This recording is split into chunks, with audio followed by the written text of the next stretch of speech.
کیا یہ معاہدہ واقعی صرف بیرونی حملوں کو روکنے کے لیے ہے؟ کیا پاکستان اب ہر اس جنگ میں شریک ہوگا جو سعودی عرب لڑے گا؟ کیا یہ معاہدہ اسرائیل یا انڈیا کے خلاف استعمال ہو جائے گا؟ امریکہ اسرائیل یا سعودی عرب کی حفاظت کرے تو پاکستان کا موقف کیا ہوگا؟ یعنی امریکہ سعودی عرب پر حملہ کرتا ہے تو اس سے پاکستان کیا کرے گا؟ کہیں ایسا نہ ہو کہ یہ الٹا یمن جیسے کمزور ملکوں کے لیے استعمال ہو جائے اور یوں پاکستان کی فوج اسرائیل اور سعودی عرب دونوں کے مشترکہ ایریٹنٹ کے خلاف استعمال ہو جائے۔ ثقلین امام کا سلام قبول کیجیے۔ تجزیے کے آغاز سے پہلے درخواست ہے کہ ثقلین امام آفیشیل چینل کو سبسکرائب کریں اور اس ویڈیو کو لائک کریں، اور اگر تجزیہ پسند ہے تو کامنٹس کریں، اور نہ بھی پسند ہے تب بھی کامنٹس کریں تاکہ ہم آپ کی توقعات پر پورا اترنے کی کوشش کر سکیں۔ آج ہم بات کریں گے ایک ایسے معاہدے پر جو نہ صرف پاکستان اور سعودی عرب کے درمیان تعلقات میں ایک نئے باب کا آغاز کرتا ہے، بلکہ پورے خطے کی سیاست اور سلامتی پر بھی گہرے اثرات ڈال سکتا ہے۔ یہ ہے 17 دسمبر 2025 کو ریاض میں ہونے والا اسٹریٹجک میوچل ڈیفنس ایگریمنٹ، یعنی دونوں ملکوں کے درمیان باہمی دفاعی معاہدہ اسٹریٹجک نوعیت کا۔ ریاض کے شاہی محل الیمامہ میں اس معاہدے پر دستخط ہوئے ہیں۔ سعودی ولی عہد محمد بن سلمان، جو سعودی عرب کے اصل حکمران سمجھے جاتے ہیں، اور پاکستان کے وزیر اعظم محمد شہباز شریف نے اس معاہدے پر باقاعدہ دستخط کیے ہیں۔ سعودی سرکاری خبر رساں ایجنسی SPA نے تقریب کی تصاویر جاری کی ہیں، اور عالمی خبر رساں ادارے رائٹرز نے رپورٹ کیا ہے کہ اس موقع پر پاکستانی فوج کے سربراہ جنرل عاصم منیر بھی موجود تھے۔ تقریب میں پاکستان کے وزیر اعظم کے استقبال کے لیے سعودی فضائیہ کے F-15 طیاروں نے سلامی دی، جو ایک علامتی پیغام تھا کہ یہ محض کاغذی معاہدہ نہیں، بلکہ دونوں ملک اپنی دوستی کو عملی طور پر ظاہر کرنا چاہ رہے ہیں کہ یہ عملی طور پہ اس طرح ہم لڑ بھی سکیں گے۔ یہاں یہ بات بھی واضح کرنی ضروری ہے کہ معاہدے کا اصل متن، یعنی وہ دستاویز جس میں شقیں لکھی جاتی ہے، جیسے کہ نیٹو یا جاپان اور امریکہ کے درمیان ایگریمنٹ ہوتا ہے میوچل ڈیفنس کا، اس کی کوئی دستاویز یا اس کی تفصیلات جاری نہیں ہوئی ہیں۔ ابھی تک یہ سب چیزیں عام عوام کے سامنے ان کی رسائی تک نہیں ہیں۔ جو کچھ ہمیں معلوم ہے وہ زیادہ تر سعودی پریس ایجنسی، پاکستان کی وزارت خارجہ کے بیانات اور عالمی میڈیا جیسے رائٹرز، الجزیرہ وغیرہ جو ہیں ان کی رپورٹ سے پتہ چلا ہے۔ بہرحال ان جو تک تفصیلات آئی ہیں انہی پر ہم بات کر سکتے ہیں۔ یعنی تفصیل ابھی خفیہ ہے، اور یہی وجہ ہے کہ بہت سے سوالات ابھی بھی جواب طلب ہیں۔ ہر چیز پر ہم بحث نہیں کر پائیں گے، لیکن جو بھی معلومات ملی ہیں ان کے مطابق ہم آگے بات کرتے ہیں۔ جتنی بھی اتنے معلومات میڈیا کے ذریعے سامنے آئی ہیں ان کی بدولت یہ جاننے کی کوشش کرتے ہیں کہ اس معاہدے میں کیا ہے۔ اس معاہدے کے اعلان کے وقت سعودی اور پاکستانی حکام نے وضاحت کی کہ یہ کسی ایک خاص ملک کے خلاف نہیں ہے، بلکہ اصول یہ طے پایا ہے کہ اگر کسی بھی ملک پر حملہ ہوگا تو اسے دونوں پر حملہ سمجھا جائے گا۔ یعنی اگر پاکستان پر حملہ ہوا تو سعودی عرب اس کو اپنے اوپر حملہ سمجھے گا، اور اگر سعودی عرب پر حملہ کیا کسی نے تو پاکستان اس کو اپنے اوپر حملہ سمجھے گا، اور پھر دونوں مل کر اس حملے کا مقابلہ کریں گے۔ یہ بالکل ویسے ہی تصور ہے جیسے نیٹو کے آرٹیکل 5 میں ہے، جہاں ایک پر حملہ سب پر حملہ سمجھا جاتا ہے۔ بہرحال اس معاہدے کے اندر کہا گیا ہے، جو کہ پاکستان اور سعودی عرب کے درمیان ہوا ہے، کہ دفاع کے لیے ہر فوجی ذریعہ یعنی ملٹری مینز جو ہیں وہ استعمال کیے جا سکتے ہیں۔ رائٹر اور الجزیرہ نے لکھا ہے کہ اس جملے میں اشارہ یہ بھی ہو سکتا ہے کہ ایٹمی ہتھیاروں تک کو بھی شامل کیا جائے باہمی دفاع کے لیے، اگرچہ اس کی تفصیلات ظاہر نہیں کی گئی ہے، نہ کچھ بتایا گیا کیونکہ متن ہی سامنے نہیں آیا ہے۔ تاہم ہمیں یاد ہے کہ جب ایران پر اسرائیلی حملے ہوئے تھے جون میں اس سال، تو اس وقت مغربی میڈیا نے خبر دی تھی کہ پاکستان نے ایران کی حفاظت کے لیے ایٹمی ہتھیاروں کی امبریلا ایران کو بھی مہیا کر دی ہے، مگر اس وقت پاکستان کے ڈپٹی وزیر اعظم اسحاق ڈار نے فوراً ہی پارلیمنٹ میں کھڑے ہو کے یہ اعلان کیا تھا کہ پاکستان کے جوہری ہتھیار صرف پاکستان کے لیے ہیں۔ تو اب دیکھتے ہیں کہ سعودی عرب کے ساتھ جو باہمی دفاعی معاہدہ ہوا ہے، اس میں جوہری ہتھیار یا ایٹم بم وغیرہ کس طرح استعمال ہو سکتے ہیں۔ بہرحال یہ اسٹریٹجک باہمی معاہدہ ایک ایسے وقت میں طے پایا ہے جب 9 ستمبر کو اسرائیلی فضائیہ نے قطر کے دارالحکومت دوحہ پر حملے کیے، جس کے بعد خلیجی ممالک اپنی سلامتی کے بارے میں شدید خدشات کا شکار ہو چکے ہیں۔ وہ یہ سمجھ لیتے کہ امریکہ کے امبریلا کے ہوتے ہوئے ان پر کوئی حملہ نہیں کر پائے گا، اور اگر کوئی حملہ کرے گا تو امریکہ ان کا دفاع کرے گا۔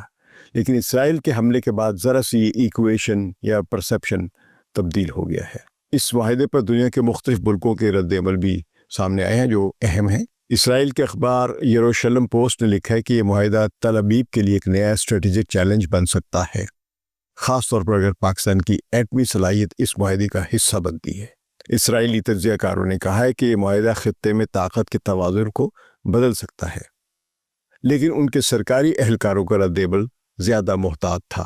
ابھی تک کوئی خاص بات سامنے نہیں آئی ہے، صرف یہ ہے کہ دیکھ رہے ہیں۔ امریکہ نے اس معاہدے کو بظاہر خوش آمدید کہا ہے، لیکن واشنگٹن کے کئی مبصرین نے اسے امریکی سیکیورٹی سٹرکچر کے لیے چیلنج قرار دیا ہے، جو کہ گلف کے ریجن یا مڈل ایسٹ میں ہے۔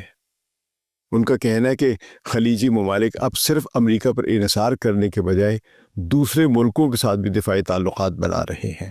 بہرحال یہاں پہ دوسروں سے مراد ہے امریکہ ہی کا ایک اتحادی ملک یعنی پاکستان، اور یہ امریکہ کی پالیسی کے لیے خطرے کی گھنٹی ہے۔ یہ ان کا کہنا ہے کہ آپ کا سٹرکچر جو چیلنج ہو رہا ہے۔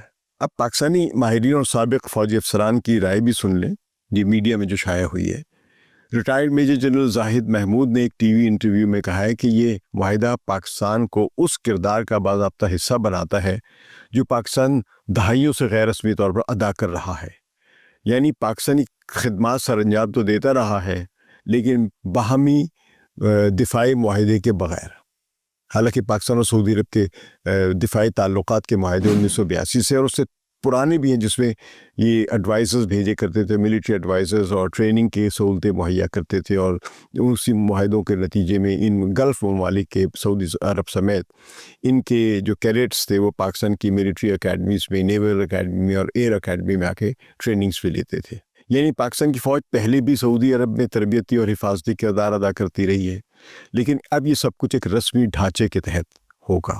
سابق سفارتکار اعزاز چودھری نے جیو ٹی وی سے بات کرتے ہوئے اس معاہدے کو ایک بڑی اسٹریٹجک تبدیلی قرار دیا ہے، اور یہ لگ رہی ہے۔ دوسری طرف کچھ ماہرین محتاط ہیں، انہوں نے فوراً مٹھائی کھانی نہیں شروع کر دی ہے۔ وہ کہتے کہ یہ معاہدہ کاغذ پر تو مضبوط لگتا ہے، لیکن جب اصل میں کوئی بحران آئے گا تو فیصلہ پاکستانی عوام اور پارلیمنٹ کریں گے، بالکل ویسے ہی جیسے یمن کے معاملے میں ہوا تھا۔ تفصیلات اس کی ابھی بعد میں بیان کرتا ہوں میں۔ خبر رساں ادارے رائٹرز نے لکھا ہے کہ یہ معاہدہ صرف سعودی عرب یا پاکستان کے لیے نہیں بلکہ پورے خطے کے لیے ایک پیغام ہے کہ خلیجی ریاستیں اب صرف امریکہ پر نہیں بلکہ دوسرے اتحادیوں پر بھی بھروسہ کر رہی ہیں۔ ظاہر امریکہ نے مایوس کیا ہے۔ فائنینشیل ٹائمز نے اسے ایک اہم تبدیلی کہا ہے۔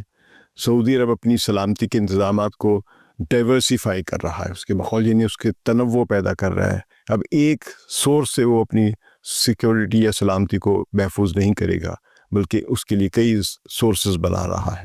اب سوال یہ ہے کہ یہ معاہدہ دراصل کیا ہے اور اس کے عملی اثرات کیا ہو سکتے ہیں، امپلیکیشنز جس کو ہم کہتے ہیں یا اثرات کہہ لیں۔ کیا یہ معاہدہ واقعی صرف بیرونی حملوں کو روکنے کے لیے ہے، یا اس کے ذریعے سعودی عرب اپنی علاقائی پالیسیوں کو آگے بڑھانے کے لیے پاکستان کو استعمال کرنا چاہتا ہے؟ کیونکہ یاد رکھیے گا، ایک کمزور ملک معاشی طور پر اور دوسرا ملک اگر پیسوں کے لحاظ سے مضبوط ہے تو آپ کو دیکھنا پڑے گا کہ ایکویشن کس کے حق میں ہے۔ کیا پاکستان اب ہر اس جنگ میں شریک ہوگا جو سعودی عرب لڑے گا، یا اس پر کوئی حملہ کرے گا کسی بھی نوعیت کا، یا یہ معاہدہ محض ایک علامتی اور سیاسی ہتھیار ہے یعنی ایک ڈیٹرنس؟ پھر اس میں یہ بھی طے نہیں اس معاہدے میں، ابھی کم از کم جو اب تک کے جو ٹیکسٹ سامنے آئے ہیں، اصل معاہدہ ہم نے نہیں دیکھا جو، لیکن جو اب تک کی باتیں آئی ہیں کہ یہاں پہ جارحیت، اگریشن اور حملے سے کیا مراد ہے، کہ ایک ڈرون کا حملہ، نان اسٹیٹ ایکٹرز کا حملہ اور ایک باقاعدہ فوج کا حملہ، یہ کیا سب ایک ہی طرح لیے جائیں گے؟ ابھی ہمیں نہیں معلوم۔ تجزیہ جاری رکھتے ہیں۔ ہمارا آج کا تجزیہ پاکستان اور سعودی عرب کے درمیان باہمی دفاعی معاہدے کے مختلف پہلوؤں کے بارے میں ہے۔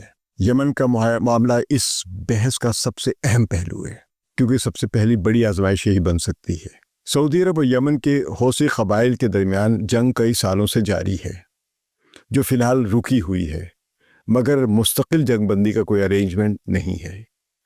دوسری ایک اور بات بھی ہے کہ حوثی قبائل یا ان کے جو اتحادی ہیں، ان کو بین الاقوامی قانون کے تحت ایک ریاست نہیں سمجھا جا رہا، یعنی یہ یمن کی ریاست کی نمائندگی نہیں کرتے ہیں۔ جو یمن کی ریاست کی نمائندگی جو حکومت کرتی ہے وہ عدن میں بیٹھی ہوئی اور وہ مفلوج ہے، اور وہ صرف سعودی عرب کی امداد اور UAE کی امداد کے ذریعے کھڑی ہوئی ہے۔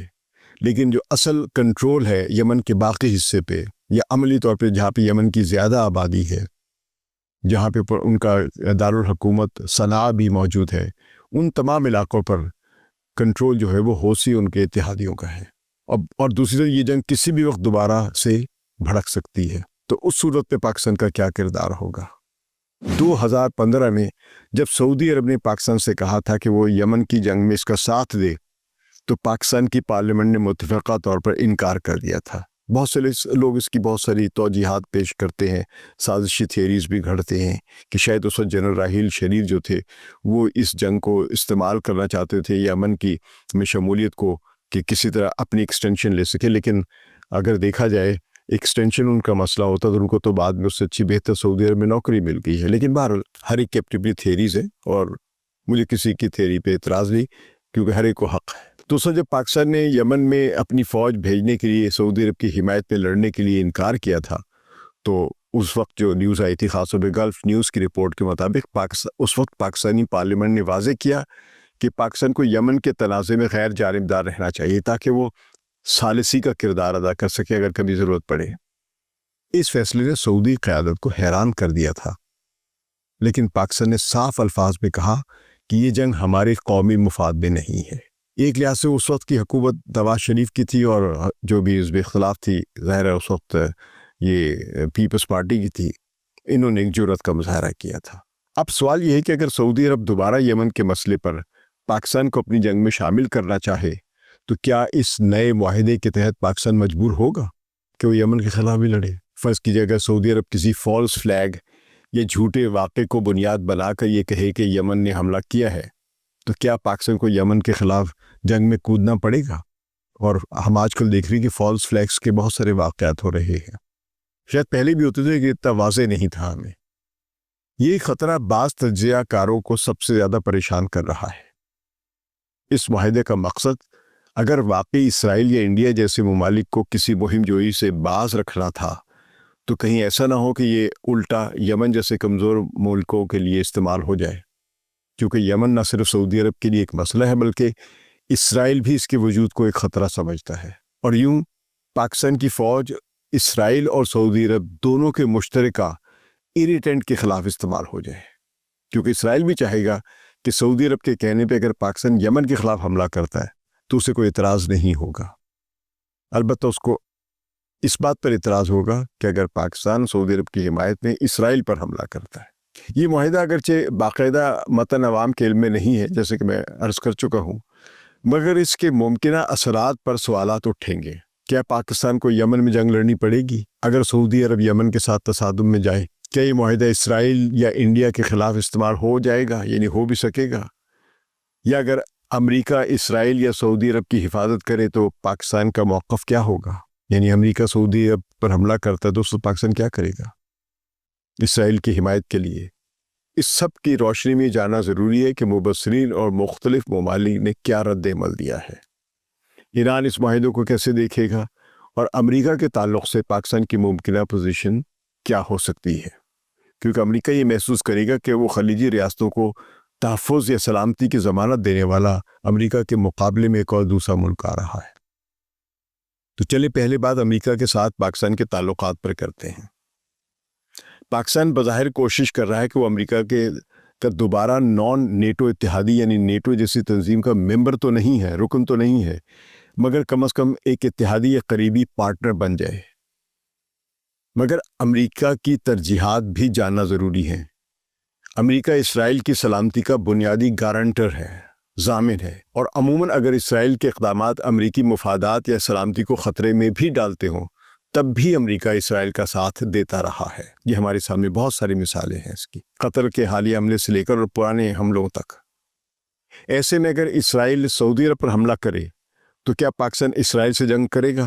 اگر مشرق وسطیٰ سے پاکستان تک امریکہ کا مقامی فوجی ہیڈ کوارٹر جیسے کہ سینٹ کام یعنی سینٹرل کمانڈ کی فوجی کارروائی ہو رہی ہو، تاکہ اسرائیل کو دفاعی سپورٹ ملے، تو پاکستان کا رد عمل کیا ہو سکتا ہے؟ یہ ممکن ہے کہ پاکستان ایسے حالات میں اپنا دفاع کرے، امریکہ سے لڑے، مگر بہت کم امکان ہے کہ وہ امریکہ کے خلاف براہ راست ٹکر لے گا۔ مگر کیا ایسا ممکن ہوگا؟ کیونکہ پاکستان کے لیے امریکہ کے ساتھ تعلقات، اقتصادی امداد، فوجی ساز و سامان، ملٹری ساز و سامان جو بھی ہے، ٹریننگ اور تعاون بہت اہم ہے، اور بین الاقوامی اداروں تک رسائی بھی بہت اہم ہے جو امریکہ کے کنٹرول میں ہے، IMF وغیرہ، ورلڈ بینک وغیرہ۔ اگر اب تک کہ ہماری بات آپ کو اچھی لگی ہے تو اس ویڈیو کے کامنٹ سیکشن میں ضرور بتائیں کہ پاکستان امریکہ سے کتنی سرکشی دکھا سکتا ہے اور کتنی تابعداری کرے گا۔ انڈیا نے معاہدے پر کہا ہے کہ وہ امپلیکیشنز یعنی نتائج کا جائزہ لے گا جو کہ پاکستان اور سعودی عرب کے درمیان معاہدہ ہوا ہے باہمی دفاع کا۔ ہندوستان ٹائمز نے بھارتی وزارت خارجہ کے ترجمان رندیر جیسوال کا حوالہ دیتے ہوئے بتایا ہے کہ ہم قومی سلامتی اور علاقائی و عالمی استحکام پر اس کے اثرات کا مطالعہ کریں گے۔ ہم دیکھ رہے ہیں کہ سعودیہ اور پاکستان کے درمیان دفاعی معاہدے کی رپورٹیں سامنے آ رہی ہیں۔ حکومت اس بات سے واقف ہے کہ یہ معاہدہ جس میں کسی ایک پر حملہ دونوں پر حملہ سمجھا جائے گا، اس کے اصول شامل ہے اور یہ ہماری زیر غور ہے۔ امریکہ کی طرف سے خاص طور پر ایسی رپورٹ ملی ہے کہ خلیجی ممالک اب امریکی سیکیورٹی گارنٹرز پر کم اعتماد کرنے لگے ہیں۔ رائٹرز نے خبر دی ہے کہ اس معاہدے کی وجہ سے ایسے خدشات ہیں کہ سعودی عرب امریکہ کی حفاظت یا اس کی ملٹری امبریلا کا پر کم انحصار کرے۔ ایک سعودی اہلکار نے رائٹرز کو بتایا ہے "This is a comprehensive defensive agreement that encompasses all military means." یعنی یہ معاہدہ کامل دفاعی وسائل استعمال کرنے کا ایک عہد ہے۔ اس پر اسرائیل کے مبصرین نے ابھی تک کوئی مفصل سرکاری رد عمل جاری نہیں کیا ہے جو واضح بیان ہو کہ وہ کس حد تک اس معاہدے کو خطرہ سمجھتا ہے اپنے لیے۔ مگر تجزیہ کاروں کا کہنا ہے کہ معاہدہ تل ابیب کے لیے ایک نیا تشویش کا باعث ہے، خاص طور پر اگر پاکستان کا ایٹمی حصہ یعنی ایٹمی ہتھیار سعودی دفاع میں شامل ہو جاتے ہیں۔ ایک تجزیہ کار نے کہا ہے کہ یہ معاہدہ اسرائیل کو یہ سگنل دیتا ہے کہ ریاض کے پاس اب اسلام آباد کی طرف سے ایک ون سٹاپ ونڈو موجود ہے جس سے تل ابیب کی منصوبہ بندی میں کافی رکاوٹیں پیدا ہو سکتی ہیں۔ تیسری اہم بات ایران کا پس منظر ہے۔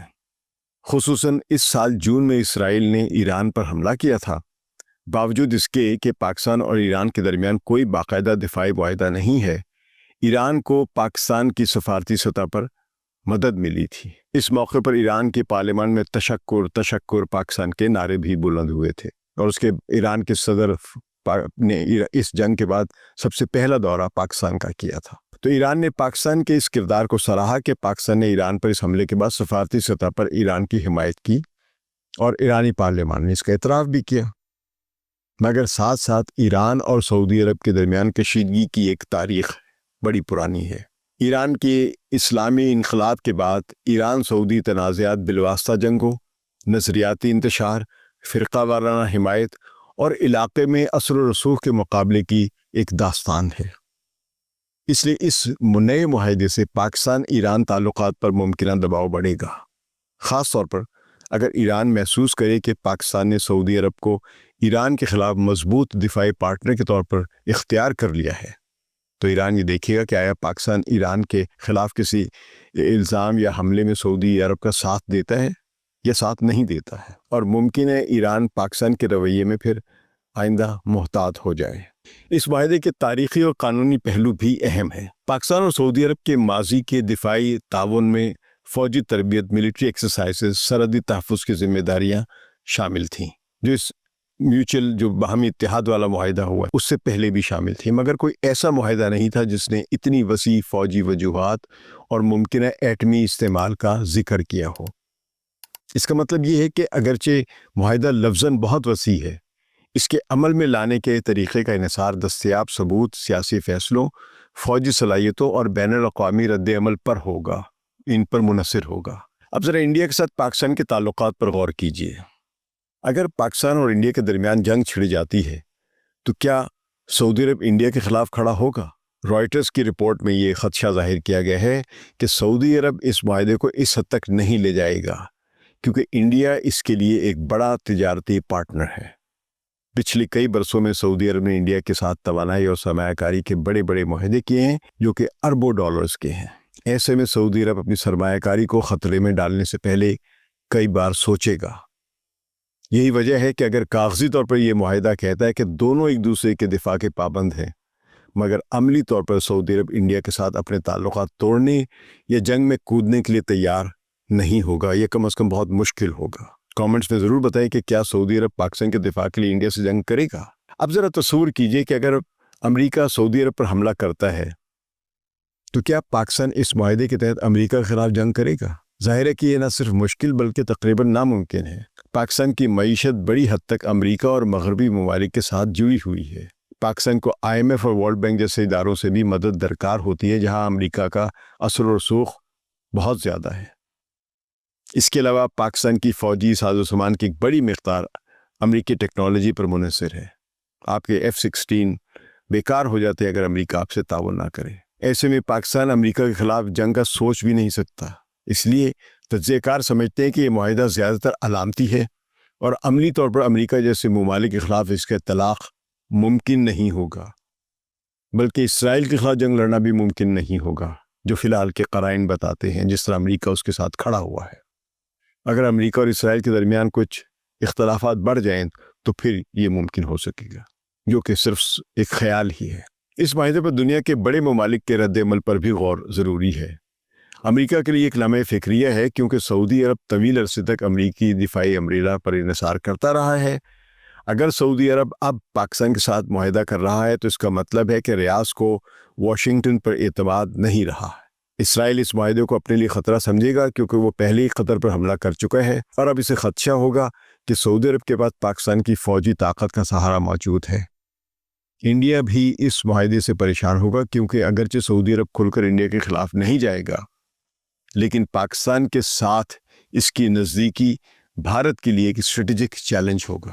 چین کے لیے یہ معاہدہ خوش آئند ہے کیونکہ وہ پاکستان کا قریبی اتحادی ہے اور سعودی عرب کے ساتھ اپنے تعلقات بھی بڑھا رہا ہے۔ چین نے ہی سعودی عرب اور چین کے درمیان ایک دوستی بھی کرائی ہے، جو عملی طور پہ اس کی شکل ابھی سامنے نہیں آئی ہے، لیکن کم از کم دونوں کے درمیان جو دشمنی یا مخامست بڑھ رہی تھی یا معاندانہ رویہ بڑھ رہا تھا، اس میں ایک ٹھہراؤ ضرور آیا ہے۔ روس بھی اسے ایک مثبت پیش رفت سمجھے گا کیونکہ اس کے نزدیک دنیا کو ملٹی پولر نظام کی طرف لے جانے والا یہ معاہدہ ہے۔ یورپی ممالک کے اتحاد زیادہ تر اس ایک معاہدے کو خطرے کی گھنٹی سمجھیں گے کیونکہ اس میں ایٹمی ہتھیاروں کا ذکر کیا گیا ہے، اور وہ نہیں چاہتے کہ مشرق وسطیٰ میں ایک نئی ایٹمی دوڑ شروع ہو، بلکہ یوں کہہ لیے کہ وہ یہاں پہ اسرائیل کے تحفظ کے لیے کسی بھی قسم کا جوہری ہتھیار کا استعمال یا اس کے جھلک بھی دھمکی بھی برداشت نہیں کریں گے۔ اب ذرا سعودی عرب کے ساتھ پاکستان کی جو دفاعی تعاون کی تاریخ ہے اس طرف چلتے ہیں تاکہ یہ سمجھ سکے کہ یہ معاہدہ پچھلے معاہدوں سے کیسے مختلف ہے۔ پاکستان اور سعودی عرب کے دفاعی تعلقات کی جڑیں 1960 کی دہائی میں پیوست ہیں۔ اس وقت پاکستان نے سعودی فضائیہ کی تشکیل میں مدد دی اور سعودی پائلٹوں کو جیٹ اڑانے کی تربیت دی تھی۔ اس کا مطلب یہ نہیں کہ اس سے پہلے سعودی عرب میں کوئی فضائیہ نہیں تھی، اس کی بھی کہانی سن لیں۔ پاکستانی فضائیہ کے سعودی فضائیہ کے ساتھ تعاون کا پس منظر بہت دلچسپ ہے۔ 1969 یعنی 1969 میں سعودی فضائیہ کے افسران نے شاہ فیصل کے خلاف بغاوت کی کوشش کی تھی۔ یہ واقعہ جون 1959 میں پیش آیا جب سعودی فضائیہ کے افسران کے ایک گروہ نے، جو اس وقت کے عرب دنیا میں مقبول رہنما جمال عبد الناصر اور بعث پارٹی کے نظریات سے، جو کہ سوشلسٹ عرب جمہوریہ پارٹی کہلاتی تھی، اس کے نظریات سے بہت متاثر تھا، اور سعودی عرب دنیا میں یہ نظریات جو تھے یہ عرب نیشنلزم کی وجہ سے بہت زیادہ طاقت پکڑ چکے تھے، تو اس گروہ نے شاہی خاندان کا تختہ الٹنے کی کوشش کی تھی۔ یہ سارے سعودی فضائیہ کے افسران تھے۔ ان افسران کو 1967 کی عرب اسرائیل جنگ کے بعد سعودی عرب کی محتاط پالیسی اور مغرب کے ساتھ قریبی تعلقات پر شدید اعتراض تھا، اور یہی ان کا غصہ تھا بغاوت کا۔ بغاوت شروع ہونے سے پہلے انٹیلیجنس اداروں نے منصوبہ پکڑ لیا یا غیر ملکی اداروں نے پکڑ کے سعودی عرب کو اطلاع دے دی۔ امریکی اخبار نیو یارک ٹائمز اور سعودی میگزین مضاوی الرشید کے مطابق شاہی حکومت نے درجنوں فضائیہ کے افسران کو گرفتار کر لیا، کچھ کو موت کی سزا دی گئی اور باقی کو طویل قید کی سزائیں ملی۔ کئی افسران سعودی عرب سے فرار ہو کر مصر پہنچ گئے۔ اس ناکام بغاوت نے شاہ فیصل کو فوج پر سخت کنٹرول قائم کرنے پر مجبور کیا تھا، اور اسی پس منظر میں سعودی حکمرانوں نے بعد میں پاکستانی فوجی افسران فضائیہ کے جو تھے ان پر زیادہ انحصار شروع کر دیا، بلکہ دوسری بھی سطح پر پاکستان کے فوجی افسران کو انہوں نے وہاں پہ باقاعدہ معاہدے کے تحت شامل کیا، کمانڈ پوزیشنز بھی دی۔ اسی دوران جب 1969 میں جنوبی یمن نے سعودی عرب کی سرحدی چوکیوں پر حملہ کیا تو پاکستانی پائلٹوں نے سعودی طیارے اڑاتے ہوئے ان کا دفاع کیا تھا۔ اس جنگ کو الودیع جنگ کہا جاتا ہے۔ ذوالفقار علی بھٹو کے دور میں 1977 اور جنرل ضیاء الحق کے دور میں سن 1982 کے دہائی میں پاکستانی فوجیوں کی بڑی تعداد سعودی عرب میں تعینات رہی ہے۔ 1982 میں جنرل ضیاء نے سعودی عرب کے ساتھ ایک دفاعی تعاون کا معاہدہ بھی کیا تھا، جو بنیاد تھی ایک فارمل شکل دینے کی اس فوجی تعاون کی۔ بعض تخمینوں کے مطابق ایک وقت میں یعنی اس دور میں 15,000 پاکستانی فوجی سعودی عرب میں موجود تھے۔ 1979 میں جب مکہ میں مسجد الحرام پر قبضہ کا واقعہ ہوا تھا، آپ کو یاد ہوگا یا پڑھا ہوگا، تو سعودی فوج کو پاکستانی کمانڈوز نے بھی مدد فراہم کی تھی۔ اس واقعے کی تفصیلات آج تک پوری طرح سامنے نہیں آئی ہیں، لیکن اس لیے یہ واضح کر دیا ہے کہ پاکستان اور سعودی عرب کے تعلقات کس قدر گہرے ہیں۔ اس طرح ایران عراق جنگ کے دوران بھی پاکستانی فوج سعودی عرب میں موجود رہی اور ان کی حفاظت کے لیے تھی، تاکہ ایران کی کسی بھی ممکنہ کارروائیوں کے خلاف سعودی عرب کا دفاع کیا جا سکے۔ 1991 کی خلیجی جنگ جو امریکی قیادت میں عراق کے خلاف لڑی گئی تھی، اس میں بھی پاکستان نے سعودی عرب کو فوجی مشاورت اور تربیت فراہم کی تھی، باوجود اس کے کہ اس وقت کے فوجی سربراہ جنرل اسلم بیگ نے عراق کے ساتھ ہمدردی کے بیانات دیے تھے۔ شاید اس ہمدردی کے بیان کی قیمت جنرل اسلم بیگ کو اس طرح چکانی پڑی کہ ان کو پھر بعد میں نہ کوئی اچھی پوزیشن ملی، نہ کوئی پذیرائی ملی زیادہ۔ اب 21ویں صدی یعنی 2000 کی دہائی میں پاکستان اور سعودی عرب نے مشترکہ ملٹری ایکسرسائزز اور فوجی تعاون جاری رکھا، لیکن پاکستان نے ہمیشہ کوشش کی کہ وہ براہ راست کسی غیر ملکی جنگ میں شامل نہ ہو۔ 2015 میں یمن کے معاملے پر پارلیمنٹ کی قرارداد اسی پالیسی کا تسلسل تھی۔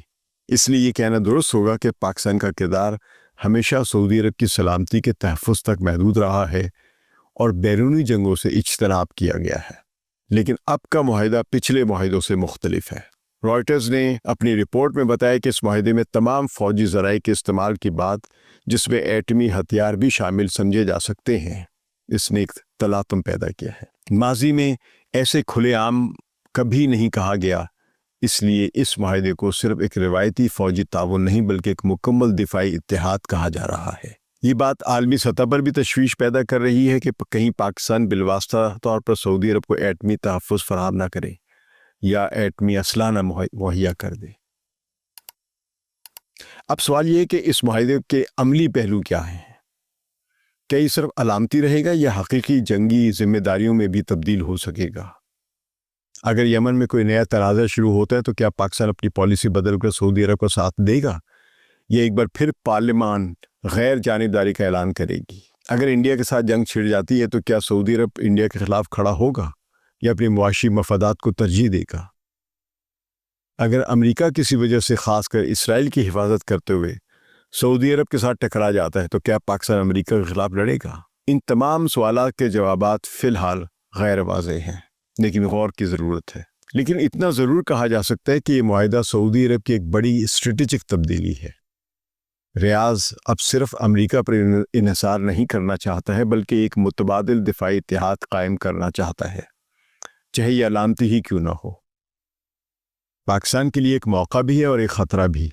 موقع اس لیے کہ اس کے ذریعے پاکستان کو سعودی مالی امداد اور سیاسی حمایت حاصل ہو سکتی ہے اور موجودہ حکومت بھی زیادہ مضبوط ہو سکتی ہے، جس کی لیجیٹیمیسی بہر اس پر سوالات اٹھ رہے ہیں۔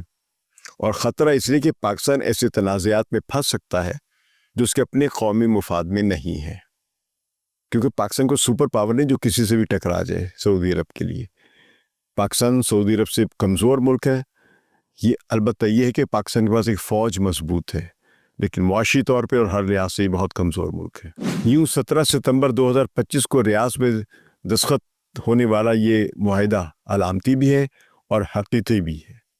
علامتی اس لیے کہ دونوں ملکوں کی دیرینہ دوستی کو ظاہر کرتا ہے، اور حقیقی اس لیے کہ اندر وہ شقیں بیان کی گئی ہیں یا اشارے دیے گئے ہیں جو عملی طور پر استعمال کی گئیں تو خطے کی سیاست کا رخ بدل سکتی ہیں۔ لیکن اصل امتحان تب ہوگا جب کسی ایک ملک پر واقعی حملہ ہوگا اس معاہدے کی پر دستخط ہونے کے بعد، تبھی پتہ چلے گا کہ یہ معاہدہ کتنا مضبوط اور کتنا کاغذی ہے۔ اس تجزیے پر اپنی رائے ضرور دیں اور کامنٹس میں اور لائک کیجیے، اور اگر اب تک آپ نے اس چینل کو سبسکرائب نہیں کیا تو سبسکرائب کریں۔ شکریہ۔ ثقلین امام کو اجازت دیجیے۔ خدا حافظ۔